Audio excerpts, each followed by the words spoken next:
Hello दोस्तों, नमस्कार। आप सबका स्वागत है हमारे चैनल पर। मैं राजेंद्र साहू आप सबका अपने चैनल पर बहुत बहुत स्वागत करता हूं। आधुनिक भारत, आप जानते हैं कि हमारा देश का जो इतिहास है वो 3 कालखंडों में बटा हुआ है।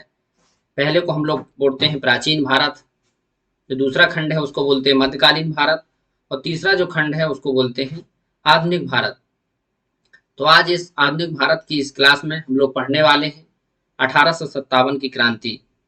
1857 की क्रांति, उससे संबंधित नेता और स्थान, और उससे भी संबंधित जो विशेष प्रकार से उसके कारण, उसके क्या परिणाम हुए, उसके विद्रोह के साथ फिर क्या परिवर्तन हुआ, इन सबको हम लोग देखेंगे।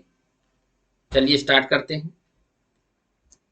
1857 का जो विद्रोह होता है वो भारत का प्रथम तो स्वतंत्रता संग्राम कहा जाता है, लेकिन जो प्रथम स्वतंत्रता संग्राम है इसको अपने स्तर से इतिहासकारों ने डिफाइन किया है कि ये प्रथम स्वतंत्रता संग्राम है, लेकिन कुछ इतिहासकार इसको मानते हैं कि ये सिर्फ और सिर्फ एक सैन्य विद्रोह था। 1857 की जो क्रांति है इसकी जो शुरुआत, आप जानते हैं कि शुरुआत जो होती है वो 10 मई को होती है, 10 मई 1857 को। लेकिन अब इसके पीछे की जो कहानी है उसको हम लोग समझेंगे कि 10 मई 1857 को ये क्रांति क्यों हुई, और इसको प्रत्येक वर्ष 10 मई को हम लोग क्रांति दिवस के रूप में भी मनाते हैं। इसको भी आप लोग याद रखेंगे, समझेंगे।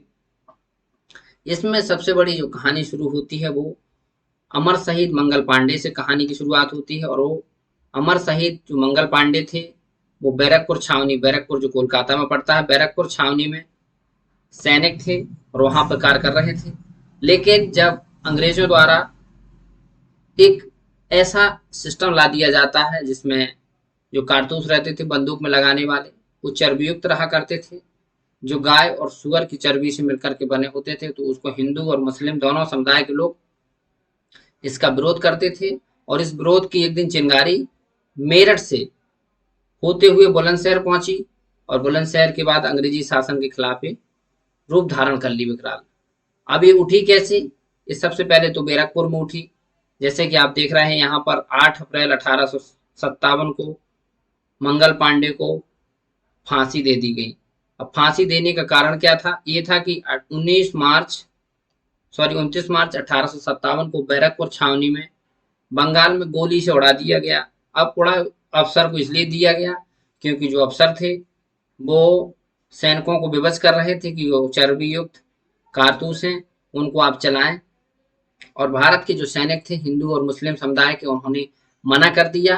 तो इसको लेकर के वहाँ के जो अधिकारी थे, सैन्य अधिकारी थी, उन्होंने मंगल पांडे को 8 अप्रैल 1857 को फांसी की सजा दे दी और वो शहीद हो गए। लेकिन इसकी जो चिंगारी धीरे धीरे पूरे देश के जो सैनिक थे उन तक इसकी खबर पहुंची, और खबर के बाद एक ऐसा समय आ गया जब 10 मई 1857 को एक क्रांति का विस्फोट हो गया। अभी विस्फोट हो गया तो विस्फोट के बाद जो भारत के सैनिक थे, अंग्रेजी सेना में काम करते थे, उन्होंने इसको बड़े स्तर तक फैलाने का प्रयास किया। और ये मेरठ फोर्ट से निकली चिंगारी दिल्ली पहुंचती है, और दिल्ली पहुंचने के बाद ये पूरे भारत में धीरे धीरे फैल जाती है। इसका जो सबसे बड़ा कारण ये था कि जो इसमें पहले स्तर पर तो जो सैन्य थे वो सरकार का विरोध कर रहे थे, उसके बाद जो जनता थी वो भी पक्ष में नहीं थी सरकार के। जो ब्रिटिश सरकार थी, विभिन्न प्रकार के अनैतिक असामाजिक कानून लागू किए गए थे, तो इन सभी के बीच एक विद्रोह था। अब इस विद्रोह को कुछ अपने इतिहासकार अपने अपने स्तर पर मानते हैं। जैसे मैंने आपको पहले बताया कि ये सिर्फ कंपनी के खिलाफ संगठित प्रतिरोध था, ब्रिटिश लोग मानते हैं। और उसी में से कुछ लोग मानते हैं कि ये सिर्फ सिपाहियों के खिलाफ विद्रोह था। कुछ सिपाही विद्रोह इसका नाम देते हैं। मतलब ये विद्रोह आज भी क्लियर नहीं है कि इस विद्रोह में क्या नाम दिया जाए। अपने अपने स्तर पर कोई भारतीय विद्रोह बोलता है, भारत के इतिहासकार इसको महान विद्रोह बोलते हैं, कोई 1857 का विद्रोह बोलता है, और वीर सभाकर जो वीर सावरकर थे वो स्वतंत्रता का प्रथम युद्ध बोलते हैं। इसको विद्रोह को कई नामों से जाना जाता है, जैसा कि भारतीय विद्रोह, महान विद्रोह, स्वतंत्रता का प्रथम युद्ध, इन सभी नामों से इस विद्रोह को जाना जाता है। अब इस विद्रोह के कारण, जो कारण थे एक एक करके हम लोग समझेंगे। पहला जो कारण है वो राजनीतिक कारण है। इस राजनीतिक कारण का मुख्य जो बिंदु था अंग्रेजों की विस्तारवादी नीतियां, क्योंकि अंग्रेजों का जो भारत में फूट डालो और शासन करो की जो नीति थी वो भारत के लोगों के बीच एक दरार बन करके आ रही थी, और वहाँ सिस्टम में भारतीय जो समुदाय के लोग थे उनका एक स्तर तक ही मान होता था और उनको विभिन्न ऐसे पदों पर नहीं रखा जाता था जिससे अंग्रेजों की जो विस्तारवादी नीति हो वो प्रभावित हो। फिर बड़ी संख्या में भारतीय सैन्य शासकों और उनके प्रमुखों को हटा दिया गया। दूसरा राजनीतिक कारण है, भाई कहीं का आप शासन चलाएंगे तो वहां आपके सबसे पहले तो शासक को हटाना पड़ेगा और वहां जो शासन करने वाले लोग हैं उनको। इसके बाद जो सत्ता कर रहे थे, शासन कर रहे थे, तो उनके परिवार के मन में एक भय पैदा हो गया। भय पैदा होने के साथ सतारा, झांसी और भी कई जो हमारे हुआ करते थे राजा रजवाड़े, जो उनके शासन का क्षेत्र था, उसको अंग्रेजों ने धीरे धीरे अपने कब्जे में लेने की शुरुआत की। महारानी लक्ष्मीबाई, जैसा कि आप नाम जानते हैं, रानी लक्ष्मीबाई झांसी की रानी थी और इनके जो दत्तक पुत्र थे, क्योंकि इनको कोई संतान नहीं थी, कम उम्र में ही गंगाधर राव की मृत्यु हो जाती है और इनको पुत्र न होने की वजह से इन्होंने दत्तक पुत्र दिया ताकि राज्य को आगे बढ़ाया जाए।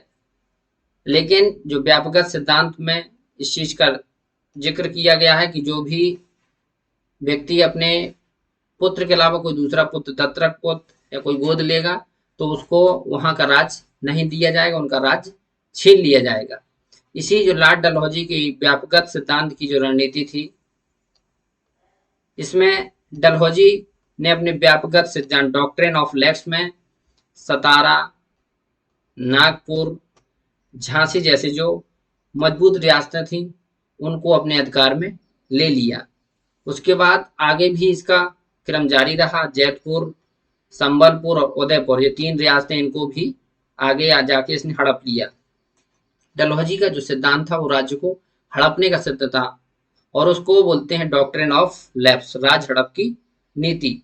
धीरे धीरे डलहौजी के द्वारा जो ब्रिटिश साम्राज्य का विस्तार हो रहा था उसमें कई ऐसे वर्ग थे जो ब्रिटिश सरकार से असंतुष्ट थे, चाहे उसमें जो अभिजात वर्ग हो, सैन्य वर्ग हो, और भी जो वर्ग थे वो ब्रिटिश सरकार से असंतोष थे और धीरे धीरे ये असंतोष एक सैन्य रूप में आगे बदल जाता है। आगे है सैन्य कारण। अब सेना का जो कारण था उसमें मैंने आपको बताया कि जो सैन्य का कारण था उसके सिपाहियों के बीच, तो एक तो अंग्रेज और भारत के सिपाहियों के बीच रेशियो देखिए 87% भारतीय थे, लेकिन सिर्फ सिपाही रहा करते थे, उनको उच्च पदों पर नहीं भरा जाता था। और एक सिपाही की जो रैंक हुआ करती थी वो यूरोपीय सिपाही से कम हुआ करती थी, उससे उनको वेतन भी कम दिया जाता था। और एक दूसरा पहलू था कि उनको अपने घरों से दूर क्षेत्रों में काम करने की अपेक्षा की जाती, मतलब इनसे दूर दूर क्षेत्रों में काम करवाया जाता था सैनिकों से ताकि वो पास ना रहें। उसमें जो गवर्नर जनरल था वो लॉर्ड कैनिंग था। 1856 में गवर्नर जनरल था जो लॉर्ड कैनिंग था। उसी के समय में एक नया कानून जारी किया जाता है जिसमें कहा गया कि कोई भी व्यक्ति जो कंपनी की सेना में नौकरी करेगा तो जरूरत पड़ने पर वो समुद्र पार भी जाना पड़ सकता है। अब समुद्र पार जाने की बात क्यों इसमें डिफाइन की गई है, क्योंकि पूर्व में भारतीय जो लोग थे वो मानते थे कि समुद्र के पार करने से लोग मर जाते हैं, समुद्र में पार करना गलत है, समुद्र में पार नहीं किया जा सकता, लोग वहां पे नमक रहता गल जाएंगे। तो इन्हीं सब चीजों के बीच भारतीय जो लोग थे उनको समुद्र पार जाने के लिए भी मजबूर किया गया। सामाजिक और धार्मिक कारण, समाज में विभिन्न प्रकार के जो नियम कानून थे उनका अंग्रेजों द्वारा खंडन किया गया। दूसरी चीज जो पश्चिमी सभ्यता का उसमें विस्तार हो रहा था जिससे भारतीय लोग उससे असंतुष्ट थे। अंग्रेजों का रहन सहन उनके व्यवहार, उद्योग और आविष्कार जो भारतीय समाज को प्रभावित कर रहे थे, क्योंकि भारत के समाज में विभिन्न प्रकार की मान्यताएं थी और भारतीय जो रहन सहन था, खान पान, जो उनके उद्योग करने का तरीका था, व्यापार करने का, वो अलग था। अंग्रेज लोग इसको नई तरीके से लाना चाहते थे। फिर इसके बाद 1850 में एक अधिनियम द्वारा वंशानुक्रम के हिंदू कानून को बदल दिया गया। मतलब हिंदुओं को जो कानून है, जो वंशानुक्रम का कानून है, उसको बदल दिया गया, वही डॉक्ट्रिन वाला सिस्टम। इसके बाद अगला जो सिस्टम था वो ईसाई धर्म को, और यदि आप ईसाई धर्म को ग्रहण करते हैं तो भारतीय जो लोग होंगे उनको प्रमोशन दिया जाएगा। मतलब एक प्रकार से लोगों को प्रलोभित करना पद के लिए और ईसाई धर्म को बढ़ावा देना। जो ईसाई धर्म को नहीं मानते थे उनको अपमानित किया जाता था। इससे अंग्रेजों ने लगभग बहुत सारे ऐसे रियासतें थी जहां के लोगों को ईसाई धर्म में बदलने का काम भी किया। सती प्रथा और कन्या भ्रूण हत्या जैसी समस्याएं थी जो उनको समाप्त करने के और विधवा पुनर्विवाह को वैध करने के अंग्रेजों का जो कानून था उसको भी हिंदू समाज के द्वारा खतरा और कानून को साथ खिलवाड़ माना गया। उसके साथ साथ और भी कई रूढ़िवादी सिस्टम थे जो अंग्रेजों द्वारा भारत में सीधे चुनौती दे रहे थे और जो अंग्रेजों में भारतीयों के खिलाफ जो एक प्रकार से सांस्कृतिक जो धरोहरों को, सांस्कृतिक जो हमारी संस्कृति थी उसको विक्षिप्त करने का कार्य किया जा रहा था। यहाँ पर एक पॉइंट और बढ़ जाता है कि जहाँ रेलवे और टेलीग्राम का भी अंग्रेजों द्वारा विकास होने लगा भारत में। 1853 में आप जानते हैं कि भारत में 16 अप्रैल 1853 को पहली ट्रेन चलाई गई। तो उस ट्रेन के चलने के बाद से संचार और भी बढ़ गया, टेलीग्राम को भी बढ़ाया गया। तो उसके बाद जो रेलवे और टेलीग्राफ के विकास से लोगों में संदेह बढ़ने लगा कि अंग्रेज भारत में लंबे समय तक शासन करेंगे और यहाँ के जो सिस्टम है उसके खिलाफ कार्य कर रहे हैं। आगे हम लोग देखेंगे आर्थिक कारण। आर्थिक कारण में जैसे जो ग्रामीण क्षेत्र के लोग थे, खेती करते थे, और किसान थे, जो किसान और जमींदार भारी भरकम रकम देते थे और कर वसूली के जो तौर तरीके थे वो भी बहुत सख्त थे कि आपको वसूली देना ही देना है, लगान आपको टाइम से देना ही पड़ेगा। और एक इसमें लोगों ने व्यवस्थाएं लाई, जैसे कि आप पढ़ेंगे इतिहास में, देखें, स्थायी बंदोबस्त, महलबाड़ी, रैयतबाड़ी, ये सब व्यवस्थाएं थी। तो इनसे जो किसान वर्ग था उसका शोषण हो रहा था और उनसे बड़े जो महाजन वर्ग थे, जो जमींदार वर्ग थे, उनका एक प्रकार से अंग्रेजों से सीधा संबंध रहता था और अंग्रेजों को वो प्रत्यक्ष रूप से लाभ पहुंचाते थे। और जो बड़ी संख्या में सिपाही थे वो किसान वर्ग से ही हुआ करते थे। क्यों? क्योंकि किसान के जो बेटे थे, किसान जो वर्ग होता है, उनके बच्चे भी बहुत मजबूत होते हैं और किसानों की समस्याएं थी।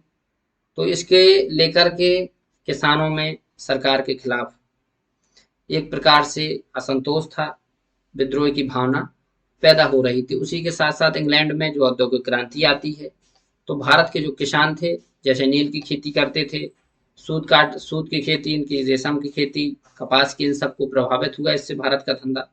और यहाँ पर जो रेशमी कपड़े और वो सब बनाए जाते थे उनका व्यापार भी प्रभावित हुआ। और आगे जाके एक और महत्वपूर्ण पॉइंट हम लोग देखेंगे, हस्तकला उद्योगों में ब्रिटेन को सस्ते मशीन निर्मित वस्तुओं के साथ प्रतिस्पर्धा करनी पड़ी। मतलब जो भारतीय हस्तकला थी, चरखे से हम लोग सूत काटते थे, अब उसके लिए मशीन आ गई। तो जब मशीन से जल्दी से काम हो जाएगा तो यहाँ के जो काम करने वाले लोग हैं उनके धंधे प्रभावित होंगे और उसमें उतनी क्या कहते हैं सुंदरता, सुस्पष्टता नहीं आ पाएगी, जिससे जो अंग्रेज लोगों का व्यापार है वो भारत में बढ़ेगा और भारतीय किसानों का जो खेती का है तरीका वो भी प्रभावित होगा।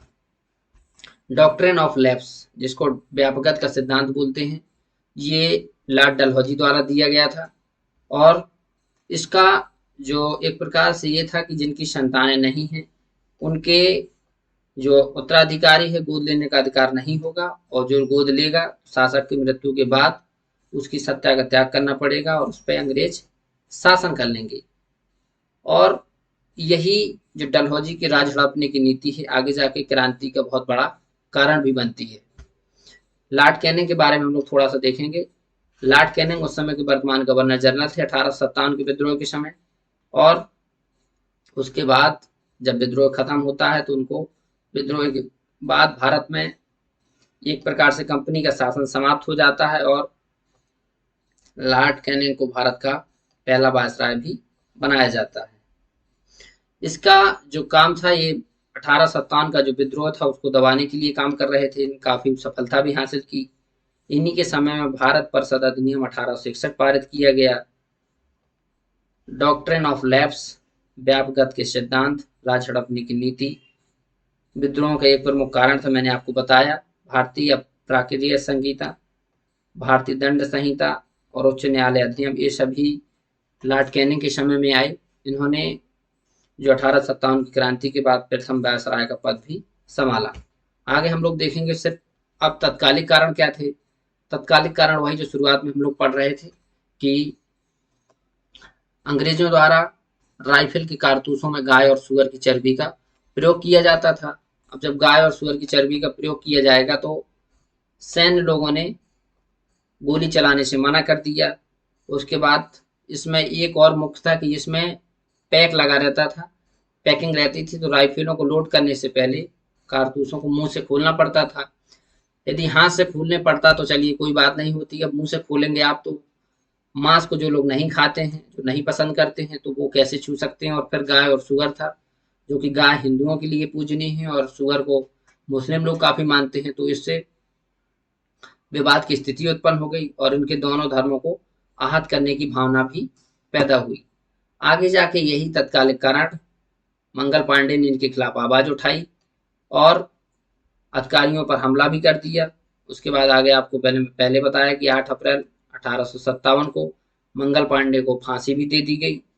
और फांसी देने के बाद एक नया पहलू जो शुरू होता है 9 मई 1857 को, जिसमें भारतीय सैनिक जो 85 भारतीय सैनिक थे उन्होंने राइफल का प्रयोग करने से इनकार कर दिया और विद्रोह कर दिया। उसी विद्रोह के दौरान उनको सैनिकों को 10-10 साल की सजा दी गई, जिससे अन्य सैनिक में विद्रोह की भावना जगी और 10 मई 1857 को क्रांति की शुरुआत हो जाती है।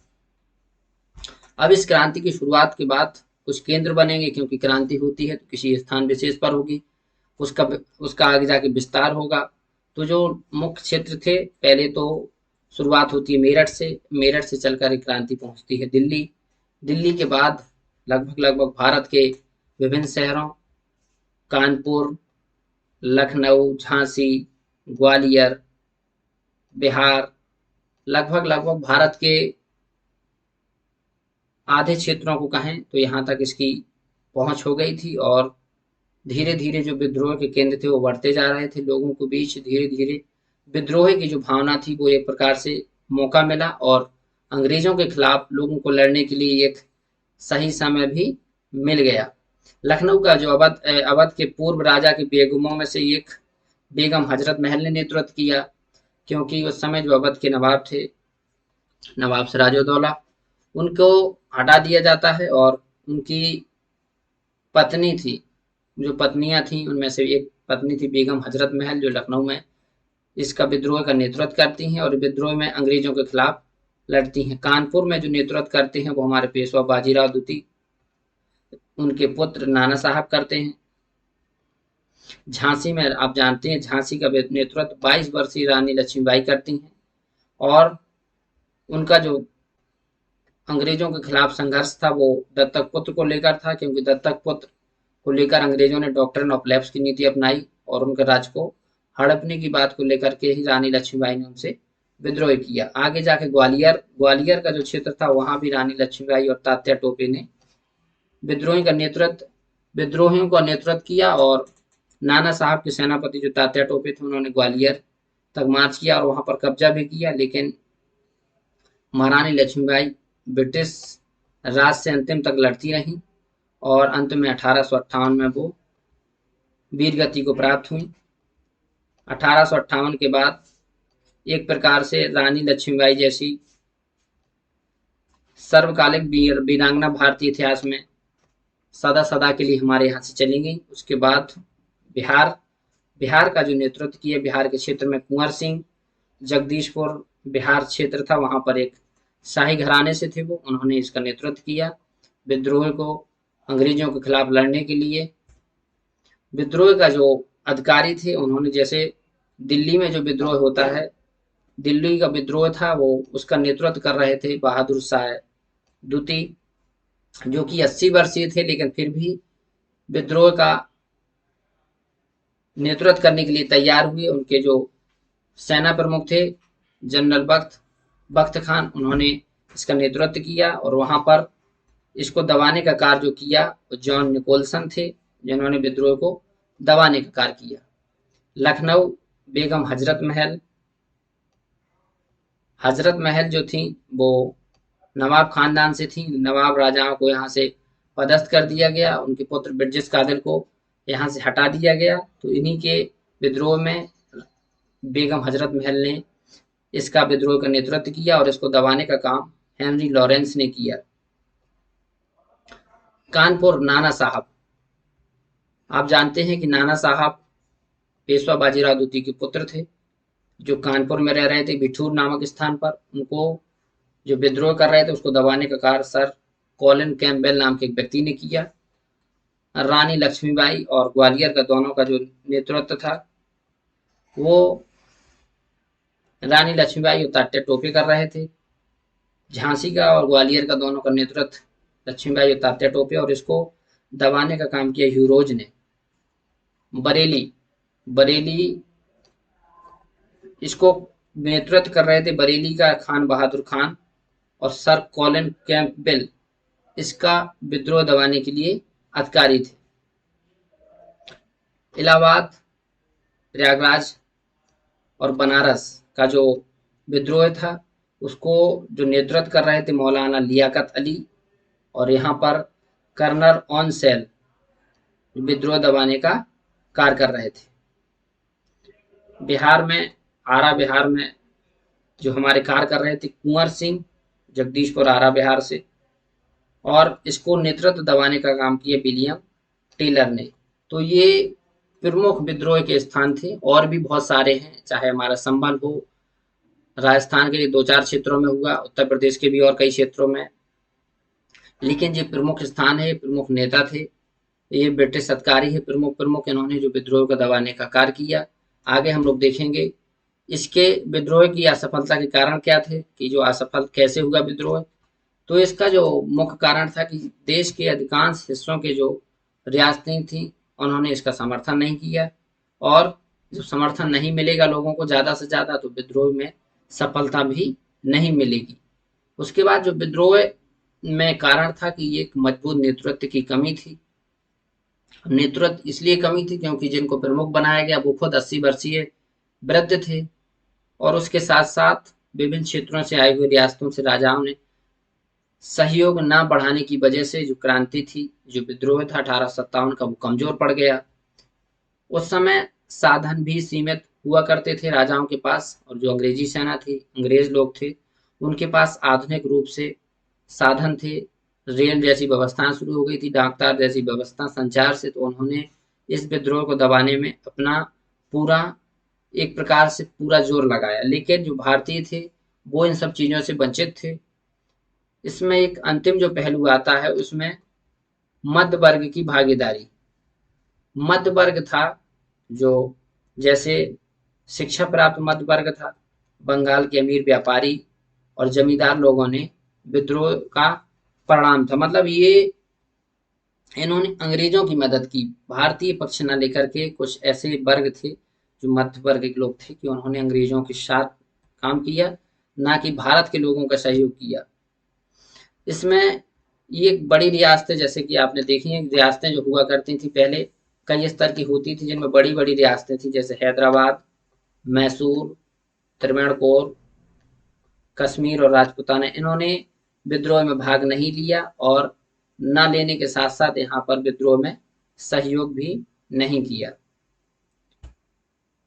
अब विद्रोह का परिणाम क्या होता है? विद्रोह के बाद ये परिणाम ये निकलता है कि जो विद्रोह होगा, विद्रोह की या तो शुरुआत जैसी रही अंत कैसा होता है, लेकिन उसके कुछ ना कुछ प्रभाव जरूर रहते हैं। और विद्रोह ने अंग्रेजी शासन को इस चीज के लिए विवश कर दिया कि ये विद्रोह आज शुरुआत है क्रांति की, और आगे जाके अंग्रेजी सरकार को भारत के खिलाफ, भारत के सिस्टम के खिलाफ, चाहे उनका आर्थिक, सामाजिक, राजनीतिक शोषण हो रहा है उसके खिलाफ कार्य करना पड़ेगा। यहाँ के लोगों के खिलाफ कार्य करने से क्रांति जैसी भावना पैदा होगी। तो इसी के लिए विद्रोह के कुछ परिणाम निकले।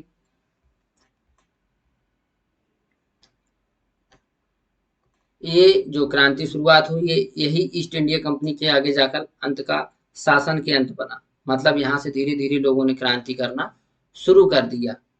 फिर इसके बाद इसमें परिवर्तन भी कुछ किया, इसकी घोषणा हुई। पहले वायसराय लॉर्ड कैनिंग को बनाया गया, और पहले कंपनी का शासन चला करता था। फिर इसके बाद महारानी विक्टोरिया ने अपने अधिकार में ले लिया भारतीय प्रशासन। भारतीय प्रशासन को महारानी विक्टोरिया ने अपने अधिकार में ले लिया, जिसका प्रभाव ब्रिटिश संसद पर पड़ा। ब्रिटिश संसद से ही भारत को फिर रेगुलेट करने लगे, भारत को चलाने लगे। भारत का कार्यालय देश के शासन और प्रशासन को संभालने के लिए बनाया गया। सिर्फ देश का शासन और प्रशासन ही भारत का कार्यालय चलाएंगे, और बाकी जितना भी नियम कानून जो भी होंगे वो ब्रिटिश संसद में ही बनेंगे और यहाँ पर लागू होंगे। और धार्मिक सहिष्णुता की भी बात की गई कि यहाँ के लोगों के बीच, जो भारत के जो लोग हैं, उनके धर्म और सामाजिक रीति रिवाजों, परंपराओं का सम्मान किया जाएगा, उनका अपमान नहीं किया जाएगा, उनको प्रभावित नहीं किया जाएगा। फिर उसके बाद भारतीय जो शासक थे, उनके अधिकार जो छीन लिए गए थे अंग्रेजों द्वारा, उसको भी काफी हद तक मान्यता दी गई। व्यापकता का सिद्धांत था, डॉक्ट्रिन ऑफ राज्य स्थापने की नीति थी, उसको समाप्त कर दिया गया। ये बहुत बड़ा बिंदु था कि धीरे धीरे जितनी भी रियासतें और भी शेष बचती, उनको भी अंग्रेज अपने कब्जे में ले लेते। और अगला जो और महत्वपूर्ण बिंदु है कि अपनी रियासतों को दत्तक पुत्रों को सौंपने की छूट दे दी। मतलब जो गोद लिए हुए पुत्र हैं, अब उनको रियासत आप दे सकते हैं। पहले 1857 क्रांति से पहले इस प्रकार की चीजें नहीं थी। और भारतीय सिपाहियों का अनुपात कम करने और यूरोपीय सिपाहियों की संख्या बढ़ाने का भी निर्णय लिया गया, क्योंकि अंग्रेज लोग जान चुके थे यदि भारतीय सिपाहियों की संख्या का रेशियो बढ़ गया तो आगे जाके विद्रोह अभी ये छोटा है, व्यापक स्तर पर हो सकता है, और यहाँ से ब्रिटिश राज का अंत भी हो सकता है। आगे हम लोग देखेंगे 1857 के विद्रोह पर लिखी गई कुछ महत्वपूर्ण पुस्तकें, जिनमें पहली पुस्तक है विनायक दामोदर सावरकर, वीर सावरकर जिनको बोलते हैं।